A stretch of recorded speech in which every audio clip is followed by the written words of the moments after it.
La finance est l'ensemble des mécanismes qui apportent à l'économie les ressources dont elle a besoin pour fonctionner. Dans le cadre d'une entreprise, quels mécanismes peuvent être mis en place pour apporter donc à cette entreprise les ressources dont elle a besoin pour fonctionner? Dans cette vidéo, je propose de voir avec toi 7 mécanismes pour apporter à l'entreprise les ressources dont elle a besoin. A tout de suite.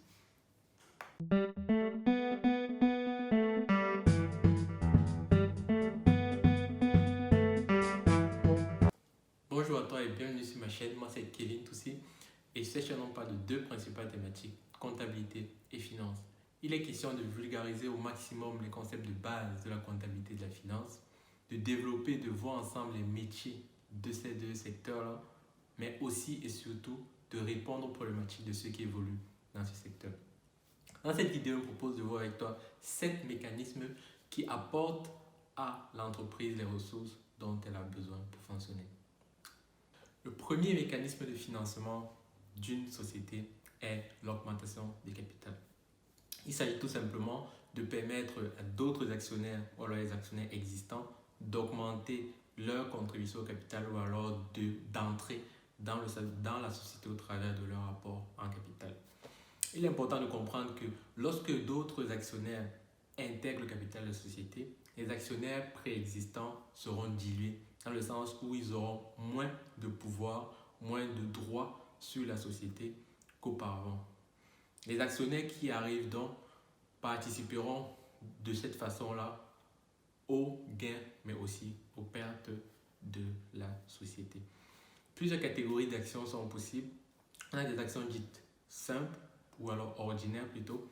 Ces actions donnent un droit, une certaine quote-part d'intérêt au travers de la quote-part de capital qu'elle permet d'obtenir, mais également une certaine quote-part dans les décisions, dans les droits de vote qui peuvent être prises.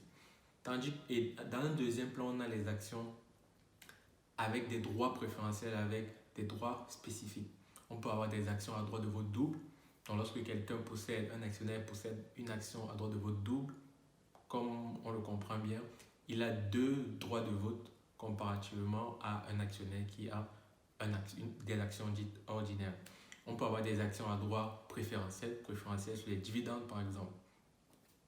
Comme deuxième moyen de financement d'une entreprise, on a la dette bancaire. La dette bancaire est sans doute peut-être le moyen le plus connu et le plus utilisé pour financer une entreprise. Il s'agit de se retourner vers un établissement de crédit et de lui souscrire à un emprunt auprès d'elle. Pour cela, il faut que l'entreprise puisse être capable d'apporter certaines garanties à l'établissement de crédit, une banque microfinance, et en contrepartie de cela, la banque lui verse les sommes qui génèrent donc des intérêts et un remboursement de ces sommes-là. Il est important aussi de noter que selon la destination des ressources utilisées, des garanties supplémentaires peuvent être demandées par la banque. Généralement, lorsqu'on est dans un emprunt immobilier, la banque peut demander à avoir une garantie supplémentaire, une caution. Soit elle prend ce qu'on appelle une hypothèque ou alors un privilège de prêteur de deniers. Une hypothèque, c'est lorsque le bien immobilier est neuf, et un privilège de prêteur de deniers, c'est lorsque le bien immobilier est ancien. Ou alors elle demande à un organisme tiers de cautionner le crédit que l'on prend. Dans la même lignée de la dette bancaire, on a le troisième mécanisme qui sont les obligations. Ici, dans cette configuration, ce n'est pas la banque qui prête de l'argent à la société, mais c'est plutôt diverses personnes, toi, moi, une société, un organisme, qui peut venir souscrire à les obligations qui ont été émises par la société. Ici, lorsque tu détiens une obligation, tu possèdes sur l'entreprise un droit de créance. Donc, en contrepartie des sommes que tu as mises à disposition de la société, 100 euros, 10 000 euros par exemple, l'entreprise, la société te verse des intérêts et te rembourse ton capital selon les modalités qui sont définies. On a également plusieurs catégories d'obligations. On a des obligations dites simples qui permettent juste de faire ce mécanisme-là en contrepartie de l'argent mis à disposition de la société. Tu reçois des intérêts et un remboursement du capital que tu as versé. Il y a des obligations un peu plus compliquées, il y en a tellement, mais l'une des plus récurrentes, c'est les obligations convertibles en actions. L'idée ici, c'est d'intéresser les souscripteurs de ces obligations en leur disant aujourd'hui c'est une obligation qui vous donne des intérêts et vous récupérez le capital misé à la base, mais demain ça peut être une action et dans ce cas vous participerez aux bénéfices futurs de la société. Ça peut être aussi très intéressant pour le souscripteur. Donc, selon les modalités, selon les besoins de financement de la société, elle peut mettre en place des obligations simples ou des obligations un peu plus compliquées, un peu plus diversifiées. Le quatrième mécanisme de financement d'une entreprise s'appelle la dette intragroupe. Dans cette configuration, on a généralement une société mère qui est au-dessus de la société qui a besoin de financement. La société mère, généralement, de par sa structure, est souvent beaucoup plus stable financièrement et beaucoup plus crédible auprès des banques, en tout cas, que la société elle-même. Ainsi, c'est la société mère qui est plus à même d'obtenir un crédit de la banque avant de faire redescendre ce crédit auprès de la filiale. Donc, la société mère peut décider, donc, parce qu'elle est solvable, beaucoup plus solvable en tout cas que la société fille, de prendre un crédit auprès de la banque et de le faire redescendre auprès de sa filiale via le mécanisme de prêt intra-groupe. Dans ce cas, la société mère devient l'entité prêteuse et la filiale l'entité emprunteuse, moyennant tout ceci bien entendu un taux d'intérêt qui dans ce cas peut être nul, tout simplement parce que c'est une mise à disposition des fonds par la société mère. Comme cinquième mécanisme de financement d'une entreprise, on a les subventions publiques.